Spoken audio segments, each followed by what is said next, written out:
Hello everyone, welcome to our channel garden plant land, जहाँ पर हम सीखते हैं easiest way of gardening at home. और आज की इस वीडियो में हम सीखेंगे कि आप अपने रोज़ प्लांट की केयर किस तरह से कर सकते हैं। तो चलिए इसी के साथ शुरू करते हैं हमारी आज की video.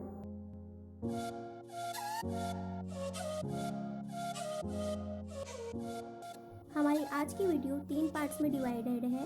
First one is pruning और cutting, second one is planting site और soil, and third one is fertiliser और न्यूट्रिएंट। चलिए सबसे पहले बात कर लेते हैं प्रूनिंग की। हमें प्रूनिंग क्यों करनी चाहिए? अगर आप टाइम टू टाइम अपने रोज़ प्लांट्स की प्रूनिंग करते रहते हैं तो उससे जो है आपके रोज़ प्लांट की ग्रोथ बहुत अच्छी हो जाती है, जिससे उस पर ज़्यादा से ज़्यादा फ्लावरिंग होती है।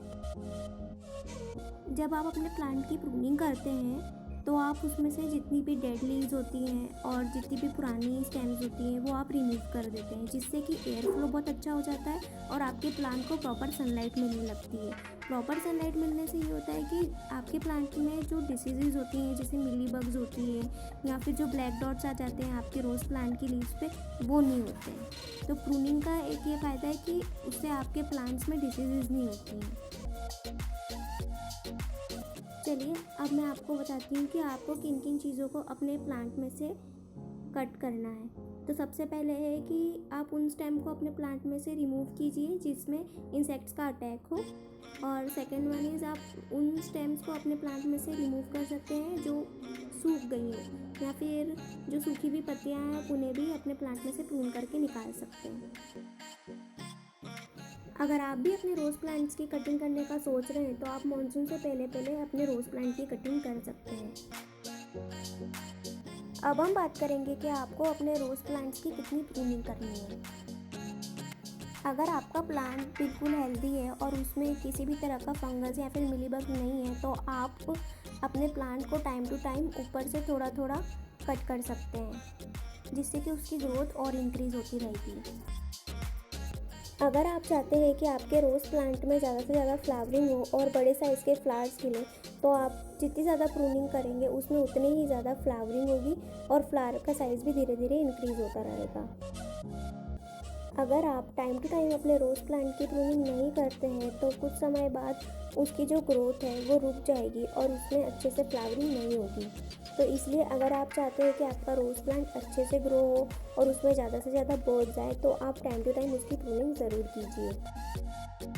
ये देखिए, इन्हीं टिप्स को फॉलो करते हुए मैंने एक हफ्ते पहले अपने सारे रोज़ प्लांट्स की कटिंग की थी, जिनकी अब बहुत ही अच्छे से ग्रोथ हो रही है।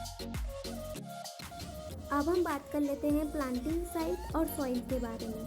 सबसे पहले हम बात करेंगे प्लांटिंग साइट के बारे में। अगर आपने अपना रोज़ प्लांट पॉट में ग्रो करके रखा है या फिर आप उसे ज़मीन पे ग्रो करना चाह रहे हैं तो आप उसे ऐसी जगह पर ग्रो कीजिए जहाँ पर उसे 5-6 घंटे की डायरेक्ट सनलाइट मिले।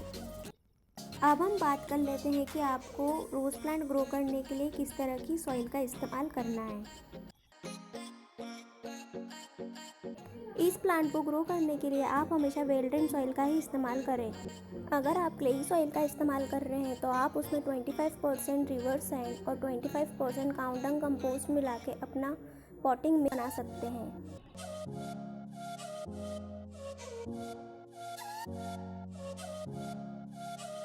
ये देखिए, ये मेरे रोज़ प्लांट्स की कटिंग है। ये मैंने पानी में रख दी थी।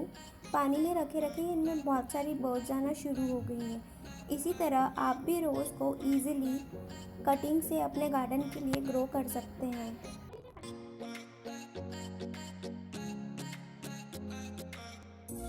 चलिए अब हम बात कर लेते हैं फर्टिलाइज़र की। रोजेस जो होते हैं वो हैवी फीडर्स होते हैं, इसलिए उन्हें रेगुलर बेसिस पर नाइट्रोजन, फास्फोरस और पोटेशियम रिक्वायर्ड होता है। इसलिए आप as a fertiliser rose plant के लिए बनाना पील का भी इस्तेमाल कर सकते हैं, क्योंकि बनाना पील भी एक बहुत ही अच्छा सोर्स है सल्फ़र, मैग्नीशियम और फॉस्फेट्स का। और दूसरा जो फर्टिलाइज़र है रोज़ प्लांट के लिए वो है कंपोस्ट। आप काउडंग कंपोस्ट या फिर लीफ कंपोस्ट को भी ईजिली रोज़ प्लांट के लिए एज अ फर्टिलाइज़र यूज़ कर सकते हैं। So friends, if you like this video, give it a big thumbs up and do subscribe my channel below. तो चलिए फ्रेंड्स, आज के लिए बस इतना ही। अब हम मिलते हैं नेक्स्ट वीडियो में। तब तक के लिए हैप्पी गार्डनिंग।